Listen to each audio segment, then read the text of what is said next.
This is episode 19 of The Boost with my guest, Lance Folske from Pure Mixed Strategy. Let's go. Welcome to The Boost, conversations with people promoting mental health. And I'm delighted to be here with Lance Folske. He's the CEO of Pure Mixed Strategy.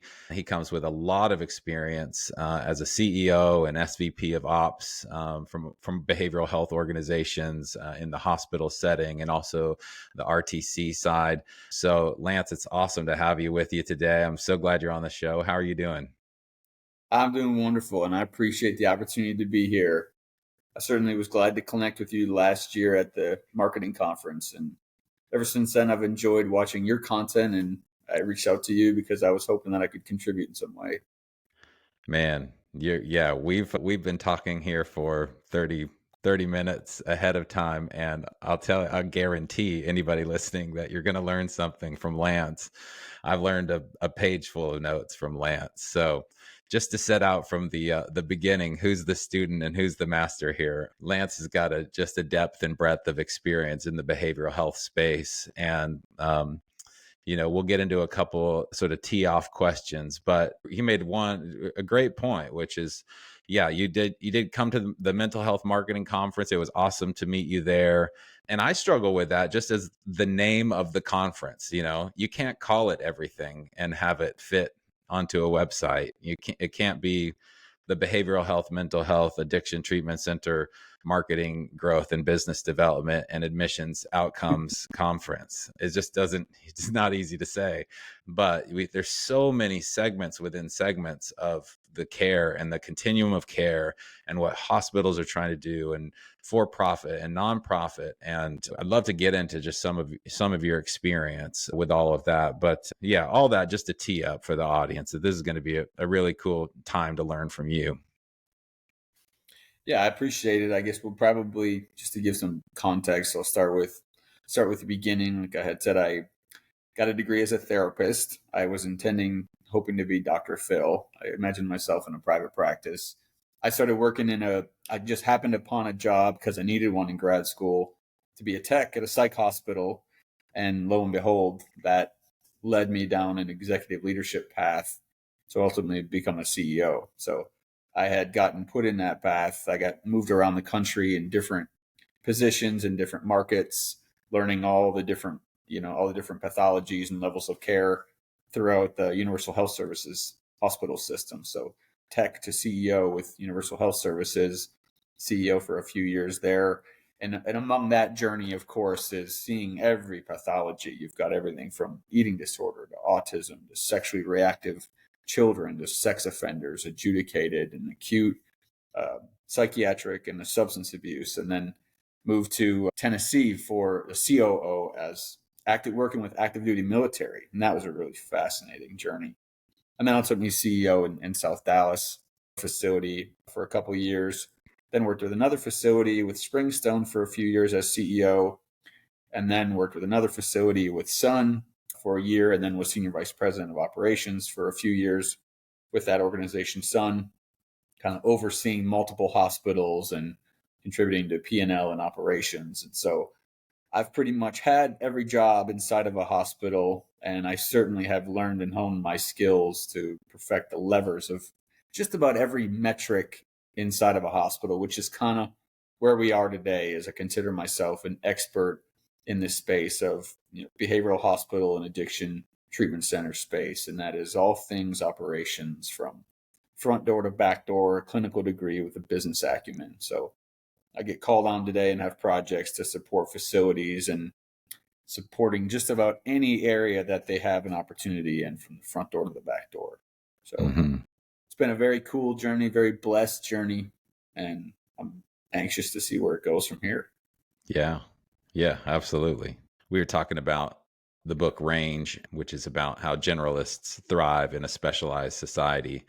And I don't think it can be overstated the importance of understanding the context, understanding the shot, basically.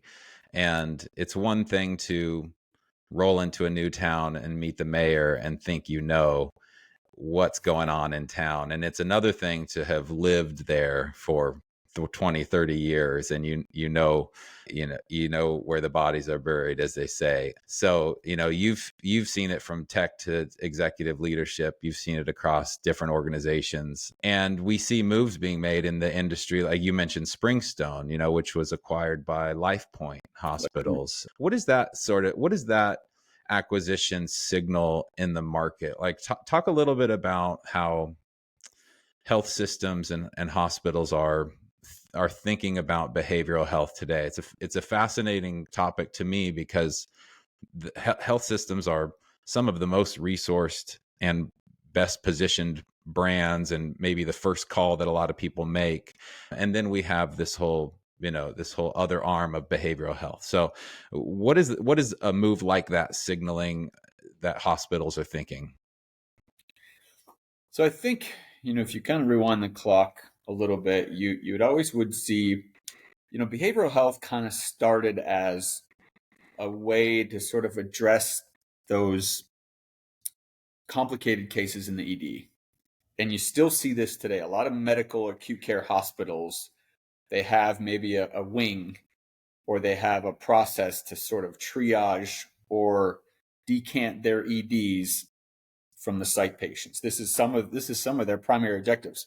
Some of the largest companies have a behavioral health division that's solely there to serve as getting the psych patients out of the ED, because they can sort of get stuck in the ED, because that's where most people get a lot of their care from, is they go to the local ED, and then they get sort of triaged and end up in a psych bed, and then ultimately referred out or moved out into the community.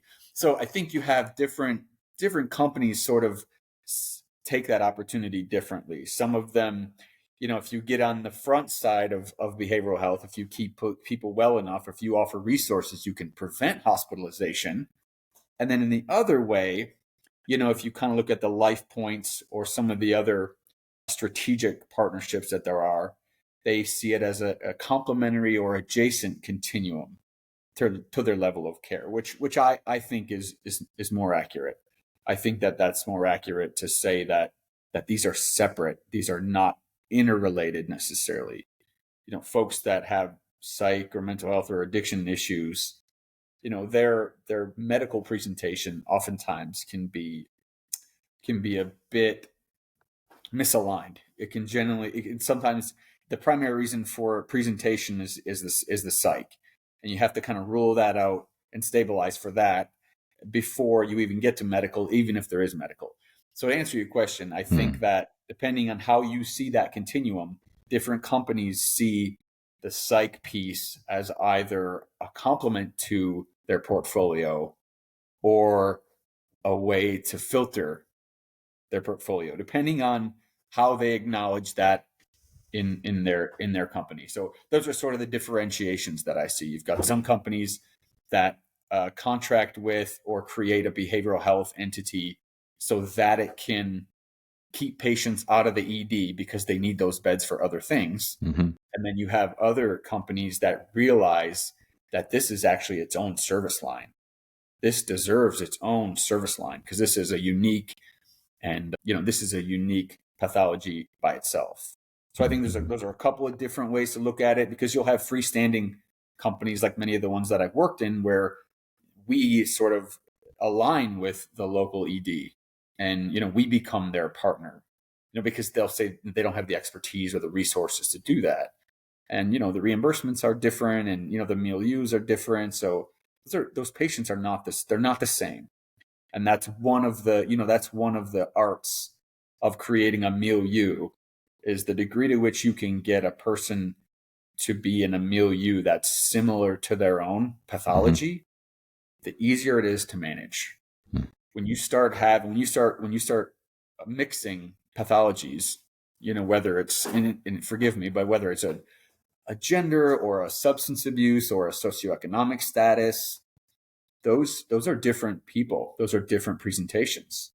The person that's individually wealthy and has resources, they have different expectations than the person that doesn't have as many resources. So it can be a mistake to try to manage all those folks inside the same milieu. So the better you can separate that, and that goes for EDs or, freestanding, the better you can separate folks by sort of their presentation and pathology, the easier it is to create a place people want to work and a place patients want to come to get treatment.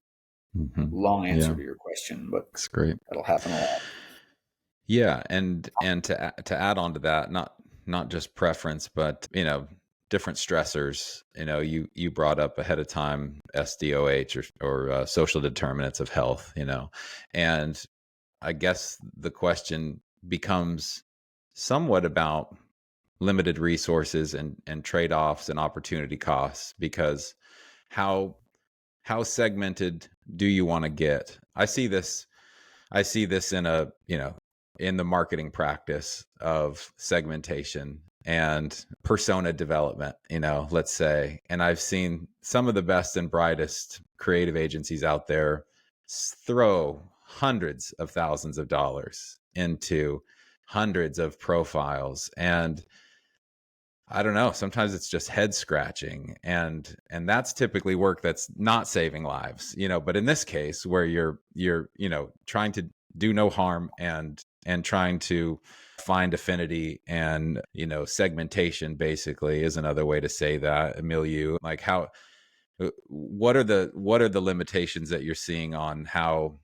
deep or segmented we can get based on the business realities of life and the hospital setting and the need to have it be a profitable venture, or at least a sustainable venture? Most of these conversations sort of stem around the conversation of like beds per capita, or this concept of saturation, we'll call it. Many entities are in the market at the same time, and then you're always asking yourself, well, what's your competitive advantage? Yeah. So I think the more we come together as a community, even when we're competitors, there are ways to treat these populations where everybody can get the patients that they need. But what happens is we generally end up competing for the same patients. And I think you have to sort of zoom out a little bit and look at, who are we? What's our profile? What do we treat well?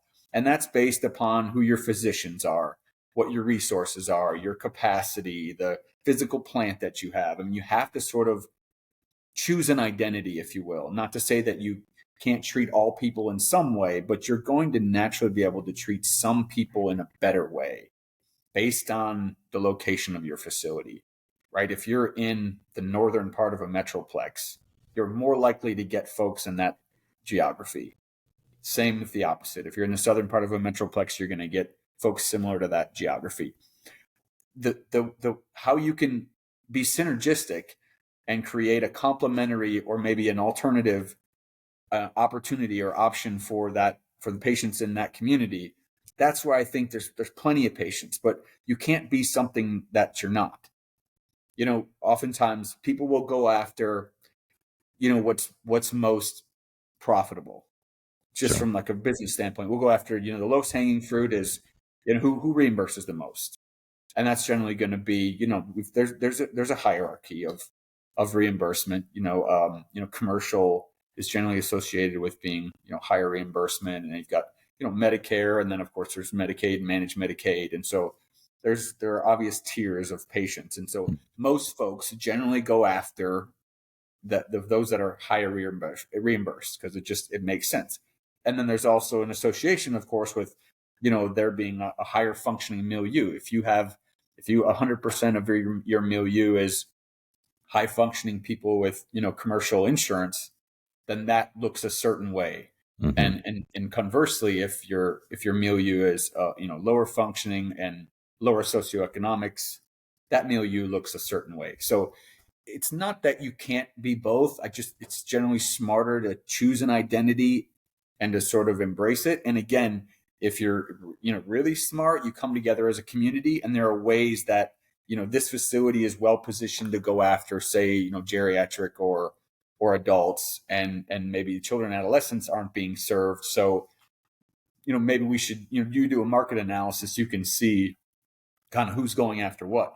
But what oftentimes happen is people go after the same types of patients, and we end up sort of jockeying and sort of cycling the same patients amongst all the facilities. And you'll find patients that have been to every facility in the market because it's very cyclical. So I think sometimes, we do a poor job of that, but the market share that we all have to chase based on, what sort of revenues or our budgetary strategic planning budgets sort of determine the census that you go after, which can determine the patients or the folks that you serve in a community. So there's a lot of ways to get that answer of, who you should treat. Of course, it should be based upon like what you're most equipped to treat, which would be your clinical product. But sometimes, just like any business, is seasonality, and you end up having to pivot Sure. and go a different direction.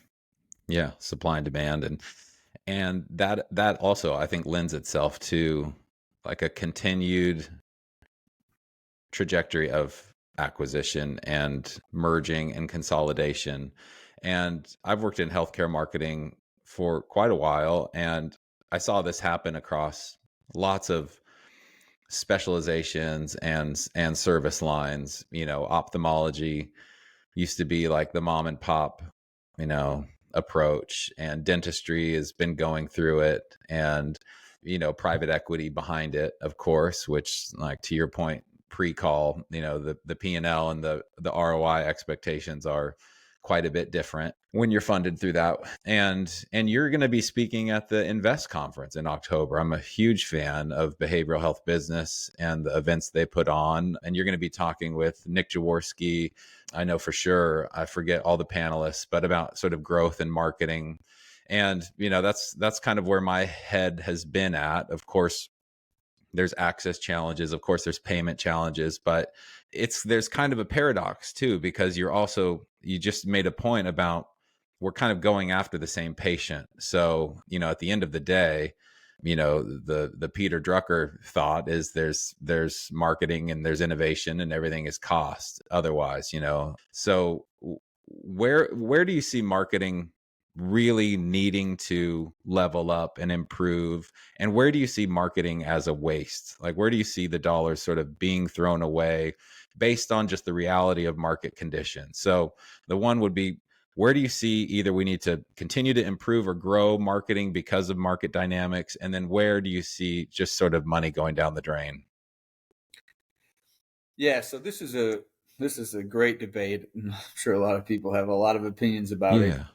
Mine happens to be that I think we'll use kind of a chicken or the egg analogy here.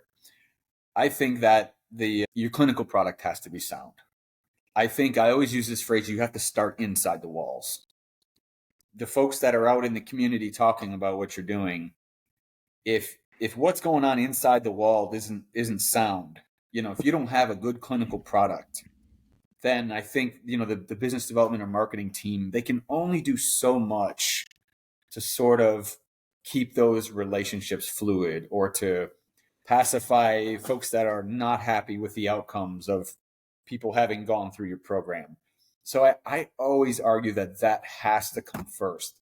I don't agree with the fact that a really strong business development and marketing team, has better outcomes if business development and marketing is sound and tenured and savvy, but your clinical product is poor. That formula never is a higher ROI to me than the reverse.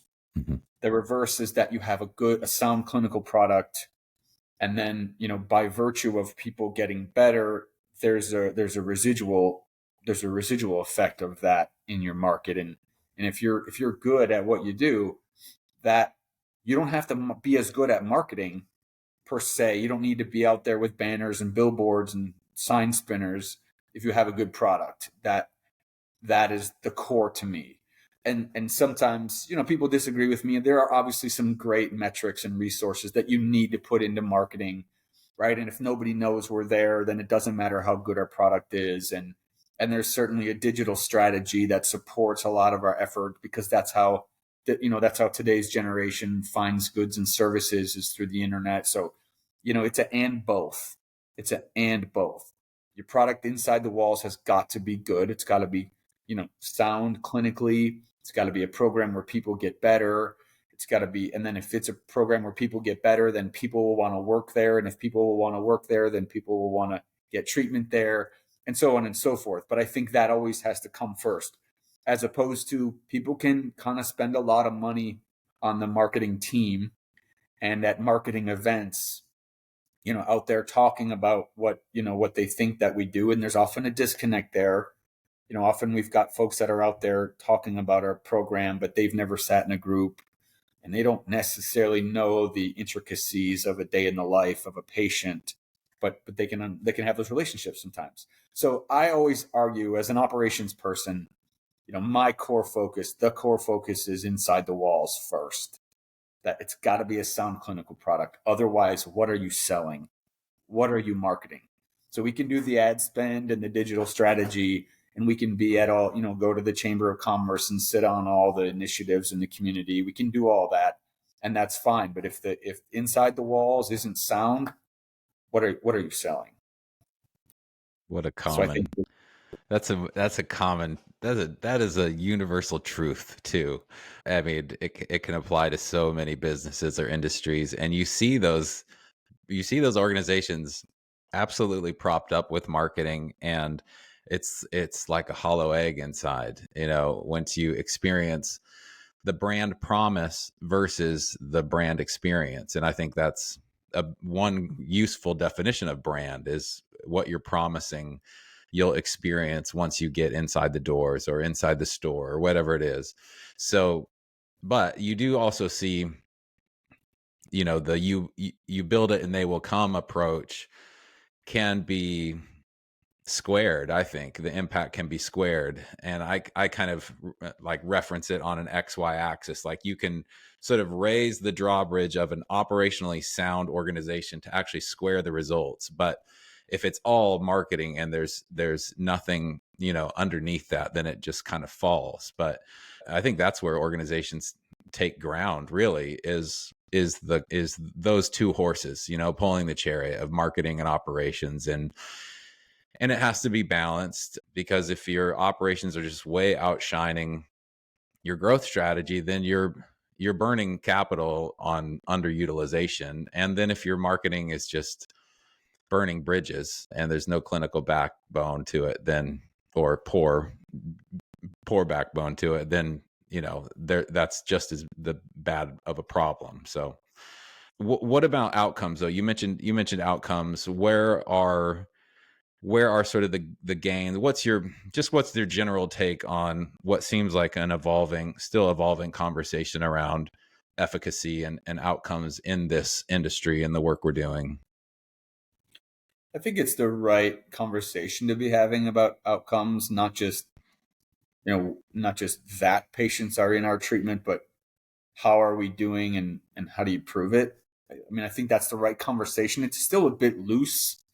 There's still like anticipatory KPIs, metrics that are going to be piled onto contracts, and some of them are already. Some of the contracts already, the insurance contracts already have KPIs that include either a withhold, meaning if you don't perform at this level, we subtract an amount, or you can get a little bump, 5% or a 10%. You can get a bump if you perform at this level.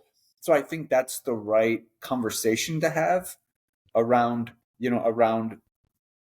in that it's in the right spirit of doing best by the patient. I think that's the right conversation. It's still kind of loose. One of the toughest outcomes to track, yet the most common, is 30-day readmissions. 30-day readmissions is probably one of the most common metrics that's in most contracts, and it's difficult. It's difficult to track down. It's not because it's not the right topic. It's because that population readmits because they're inherently difficult to manage. The folks that are readmitting the most are the ones that need the wraparound services, but they're also the ones that we can't get a hold of. They're also the ones that don't have phones. And when you try to, you set up appointments and you try to insulate their path, you feel like you're working harder than they are. So the outcomes, it's the right conversation. And I think as we continue to refine what those outcomes should be, I think we'll get better at it. I think there maybe should be a tier based upon their SDOH or their screening at the front door. There should maybe be a tier of an expectation on their outcomes from the back door, simply because some folks have barriers that other people don't. And so, with relatively speaking, and I've always used this phrase as well, you have to manage people within their resources, and that doesn't sound good to hear, but that's a reality. That's a reality that some people don't have benefits for RTC. So if you're in a hospital and you happen to not have an RTC, residential treatment center benefit, you can't go. It's not that might not be the best clinical recommendation, but you have to manage people within their resources. And sometimes that just means they don't have the same menu that everyone else has. So I think it's the right conversation, but it's difficult to enforce. It's difficult to enforce the outcomes, but that's where we're going. We're going to outcomes based, reimbursement, to where your ability to perform these is going to determine, the reimbursement that you get. And I think it's fair. It's Sure. complicated, but it's fair, because one of the largest issues is housing. And so, you get penalized if there's not readmission, but then there's also, like, as a for-profit, for example, like you struggle to get funding for housing. You don't get additional subsidies for housing. So it's hard. You can only help so much, but you're also penalized, if they readmit. And the reason that they readmit is because of housing, but you don't have access to funds to support housing. And so it gets complicated to figure out, to create creative solutions to overcome for people, to help support them when the rules are different depending on your legal status, or for profit, not for profit. You don't have the same access. So It's the same. but you're It's still the same in the bio side where, there's like a sliver of patients that are rising risk, critically complex, and massively expensive, and you can draw that out to, the top 5 or 10% of patients, and you look at just the immense amount of hospital bills that they're responsible for, or that come their way. Not that they're necessarily responsible for them, but it's got to be a similar distribution, I would imagine. I don't know, but across, like, serious mental illness, and the importance of the basics, like having a place and having people around you, having purpose, having work, having your paperwork in order. Try keeping your birth certificate when you're homeless, and you could list 1,000 other challenges. What about, man, Lance, this is so good. Like, this is good for me. I think this will benefit everybody, but, like, I'm tracking with you and learning a lot as I go. And I'm just going to continue to ask just some big questions, because you've got some answers that are fascinating to me. What about the payer conversation? You kind of touched into that with quality of care. Just kind of outline where you see things on a macro. Why has it been difficult to kind of get the payers on board? Or is that really the case? Is there more progress than we sometimes hear complaints about? Like, what's your perspective on health plans and payers adopting more mental health and behavioral health care? Well, like you said, that's a broad Yeah. question. There's a lot within that. I'll just give a couple of reactions in that space. If I can back up to something I had referred to before, in our pre conversation, Yeah, please. We the should have really exchange. recorded that. That was the gem too, but they'll get this one. Yeah, the healthcare exchange, right? I mean, when that word of that came out, everybody, we got, as providers, we got really excited, thinking, that all those folks that didn't have, resources are going to have resources now. And so this is good. And then you saw a large expansion into the hospital space in anticipation of that. Part of that surge was because now we have more covered lives, so this is good. But then as those folks started to show up at your doors, you realize they were disaster plans. They were, the deductibles were so high that it didn't even touch. It didn't even, they couldn't chew into their deductible before they would pay for the cost of services. So it ended up as bad debt anyway.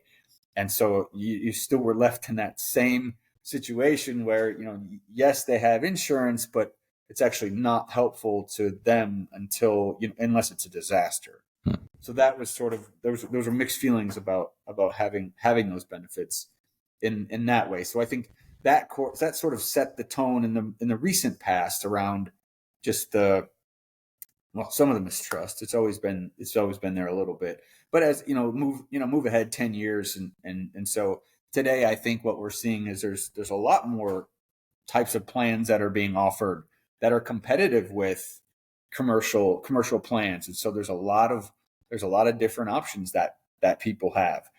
In that same vein, the increases haven't kept up with inflation. And so it's been a stalemate to get payers to increase the rates, and let alone in the averages, you're trying to ask for 2 to 3% a year, and then here in the recent past with inflation, that's not been enough.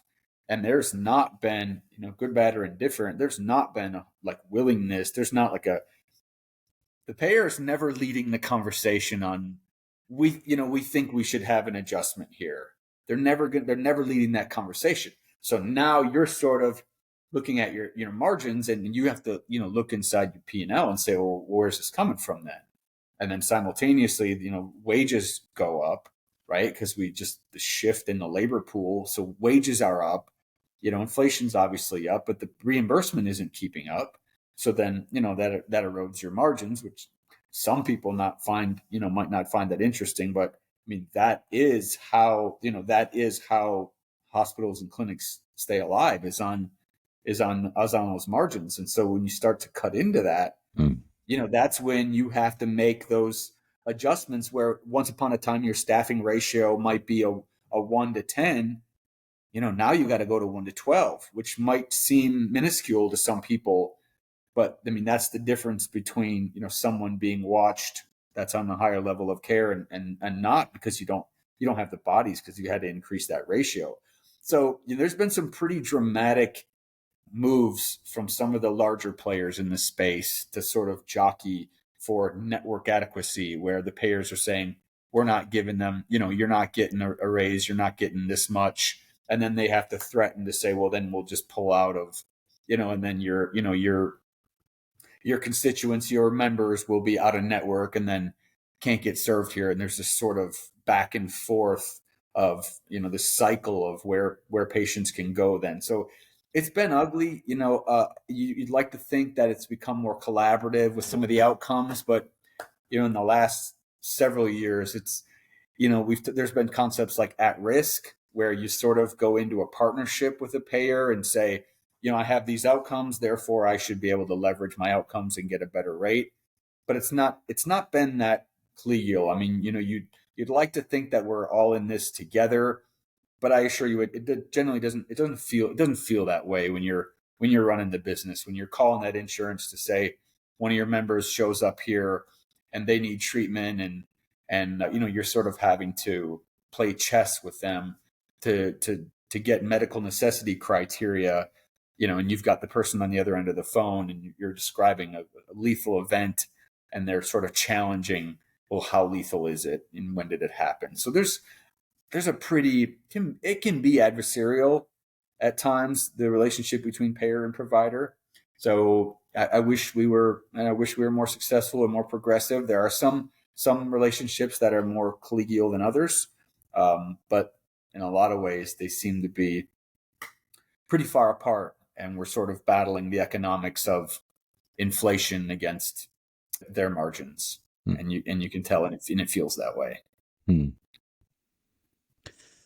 Well, there's always the debate if the sort of the two-party approach, drags the chariot forward a little bit, like the marketing and ops horses running in slightly different directions with the same kind of tension, moves things forward, albeit maybe more slowly than we would like if they were running parallel. And I worked for a marketing firm that was brilliant at issues in crisis, and what they would do for a health system, it was almost always for the care side, is come in sometimes at the 11th hour during negotiations with payers and health plans, and they would change the story in the community. And it was and talk about chess. I mean, talk about very high level, super high risk reward conversations. And we would successfully do that through sometimes marketing, or direct mail campaigns, or websites and stories that are told. It's fascinating. And so to see that same tension be the case, I'm not surprised at all. But it does feel like there's a big delta between some of the most complex situations and just the burden on. That's the problem, is like, whose ownership is that, Right. and without some kind of federal blanket plan or something, who's catching those patients and those members, if it's not some kind of accountable care organization, or some kind of capitation, or a payment for quality. Those are great options, I think, great steps in the right direction. But man, it's too complex for me. That's for sure. I get out of my depth pretty quickly. Yeah, it's the right conversation to have. I think there's a lot of efforts, there's a lot of initiatives around trying to do the right thing. But of course, everybody has their own lens of arriving at that definition of what's the right thing. And there's arguments to be made on both sides. I mean, after all, probably 20 to 25% of a hospital or a treatment center's admissions are readmissions. So on the one hand, the paradox is that you've got folks that readmit, which says maybe your clinical product the outcome wasn't as we all had hoped. But on the other hand, it's fourth year business. So the incentive, there's a mixed incentive there. I mean, you obviously want to improve your outcomes so that you do the right thing, but the better you handle your discharge planning and preventing readmissions, you better find 20%. You're eating You your better own margin. you're eating in your own margins. So those Hmm. are they're just real conversations. Right, wrong, or indifferent. It's a reality. Readmissions is a category in everybody's CRM for a reason. It's going to happen, but it's also an indication that you've got some work to do on your discharge planning and preventing readmissions. So Mm-hmm. they're the right conversations. Where they go, of course, is very dynamic, but I think that the right people are getting to the table to at least have the discussions, and it's headed in the right way. Mm-hmm. Yeah. And there's a funny comparison that comes to mind for like sports, like time of possession. It's like in the middle of games, time of possession is important when the game is close. Typically, you're owning control, you're going to win. On the other hand, in the extreme cases, time of possession probably drops off significantly because you're getting beaten or you're winning so easily that you don't need the ball that long, you know? Right. So it's like there's maybe an inverse bell curve of when the readmission rate is serving people, and then when it's telling maybe the opposite story. Because and then to the point about eating into your own profit margin, no business wants to cut 20-25% out of their top line, not to mention if it's profitable work. So oh yes, one thing I wanted to cover: the name of your company. You've mentioned chess. Do you play chess? I do play chess. Yeah, I could have guessed that. Yeah, I'm I mean, teaching my daughter chess. She's 8, and the benefits are amazing to chess. I mean, it teaches you math and creativity and the next bounce of the ball. that's right. There's a phrase that resonates: empirical creativity. Right, is using that the statistical and logical part of your brain to make creative decisions. Empirical creativity. I think that's the essence of chess. Is not just what you do, but why. Hmm. Yeah, yeah. So What you do and why, and your company's pure mixed strategy, which comes from game theory, which is, I mean, it'd be connected to chess certainly, but also other things in life. Talk a little bit about that phrase and why you picked it as your company name. Yeah, so pure mixed strategy are decision theorems that are used in game theory. It's just, there are a couple of sequences of decision making theorems. Ultimately, what these are is this focuses on the sequence of payoff matrix and just considering, like you have two players or two participants in a game, and you have to sort of assess the payoff matrix or like, the upside of making either decision and in which quadrant. So, the essence of that is in game theory, which is the science of strategy. And that is essentially just, having, again, empirical creativity. It's the numerics and the science behind the decisions that you make. So it's thinking about the decision beyond the decision and the impacts of that decision on the next decision. So I think of also is an algorithm, if you will, in decision making, and just making sure that you're checking, you're looking at every angle when you make a decision, not just that Hmm. it's straightforward, but it's what flanks each of the decisions that you make. Yeah. Have you read Against the Gods? Have you read I that haven't. book? Oh, okay. It talks a lot about risk and how we came to know the mathematics of the mathematics of the shell game, for example. Like that used to be a game that like magicians would make money on because people just didn't do the math on Right. this thing costs me $1 and it's $2 if I win.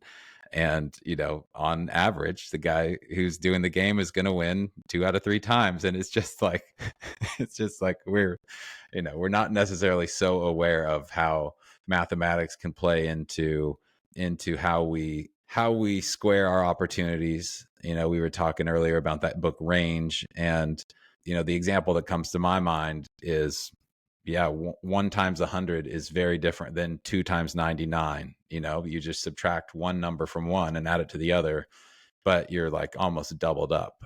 So we have a hard time understanding how to compound gains and what that means on the upside and the downside, why things go bad really fast. And that's where my heart and my head go to the most complex, most serious conditions. Like we have to have a better solution than, or do we? My mind goes, we have to have a better solution for the most complex simply because they can go so bad. We don't even know how to estimate, necessarily how bad or how expensive something can get. We're looking always at sort of the standard deviations, but not sort of the unknown about, I don't know, the worst cases. That's right. And so, when I think of the application of game theory, I think of game theory as the science, and and then if you embed emotional intelligence into that science, there sort of in lies the framework of what we do, which is trying to create good good debates and good paths in the topic of human condition, right? And treating people better. So it's applying, math and logic to a very sometimes emotional and illogical space, which is behavior. Behavior can be so infinite. And then you try to apply, statistics and logic to behavior, and those are not mutually exclusive. Hmm. Yeah, it's maybe the chaos that you can't necessarily predict everything that's going to happen 10 bounces away. If you rack up the pool table and you break, it's like good luck like figuring out where that's going to go, even with almost exactly the same strike every time. It gets so complicated at the margins, and with the next bounce of the ball and the next bounce of the ball, that it's hard to predict. Right. But that's also why we have social scientists, because that's what we're tasked to do, is to get as much information as we can and try and do the right thing with it. Right. You take your shots. Yeah. You get the information. You read books like Range, and you apply that and you learn. Right. You either learn, you win, or you learn. You never Hmm. lose. You win or you lose. Yeah, man. Yes, I agree. Well, Lance, it's been awesome. One last question I usually throw out. Oh, you know what? This is the first. We didn't do the virtual hug. So two questions. Tell us something you're thankful for, somebody you're thankful for, and then tell us something you're reading or listening to. It could be an album, it could be a podcast, a book, whatever. All right. So I think you called this the virtual hug, right? Yep. Yeah, the virtual hug certainly would go to my daughter. She's 5. She's starting kindergarten here pretty soon. Awesome. And that is just that is also an infinite journey. You think that you're going to teach and lead these little lives, but you realize that they're teaching and leading you. You relive your childhood through your kids. So what you experienced as a kid, you don't really have a good memory of, but when you get to sort of lead and guide, you know, your child, I don't know. It's just the greatest blessing most of the time, right? Most Yeah, most days, most of the time, it's the greatest. So I'll give her certainly my virtual hug. I love that. Yeah, I've got an 8-year-old, and yeah, talk about the hardest job you'll ever love for sure. And there's a great book, Finite and Infinite Games. We've talked a Okay, lot yeah, about games, and the goal of a finite game is to win within the structures of the rules that everybody agrees to. And the goal of an infinite game is to keep playing. And that's what I think about with parenting. It's like the rules actually adapt in order to continue the legacy and to continue this beautiful thing called life, forward well beyond me. And so there's that game too. And it's like how and where do we play infinite games? Because they don't really pay off. They don't have winners. They have players who keep playing. So there's something little in there. But anyway, that's yeah. that's a book I'm reading. What are you reading? Might be cliched. I'm Think Again, Adam Yeah. Grant. Yeah. pretty pretty popular one. This is a book I come back to often. I think the essence of it is just sort of to remind us. Sometimes we learn the most when we allow ourselves to drop our tools or forget everything that we think we know. It reminds you to sort of sometimes, like, the less you go into a situation pretending to know, like the more you allow yourself to learn, the better off you are. Sometimes you have to drop the tools that are most comfortable to you in order to have the most growth. Put yourself in uncomfortable situations, because that's where the most growth is. So Think Again. It's a good one, I think. Adam Grant. Yeah. Phil Knight talks a lot about that and the beginner's mindset. It's kind of a concept that goes well beyond Nike, but yeah, just to be able to be empty, start again, start new. Like you said, there's no loss, there's learnings or winnings. But yeah, I actually haven't read that book. I've heard that book 100 times by title. I need to pick it up. So Good one. sounds good. All right. Good to talk with you, Lance. Educational to talk with you. And I can feel my brain has been stretched just in these 45 minutes. And I hope other people find it just as valuable. But thank you. Hope to see you this year at the conference. Would love to book you as a speaker and learn more from you in the future. But best of luck with everything you're doing. And thanks for coming on. All right. Appreciate it, Steve. We'll talk to you again soon. Sounds good. Thanks.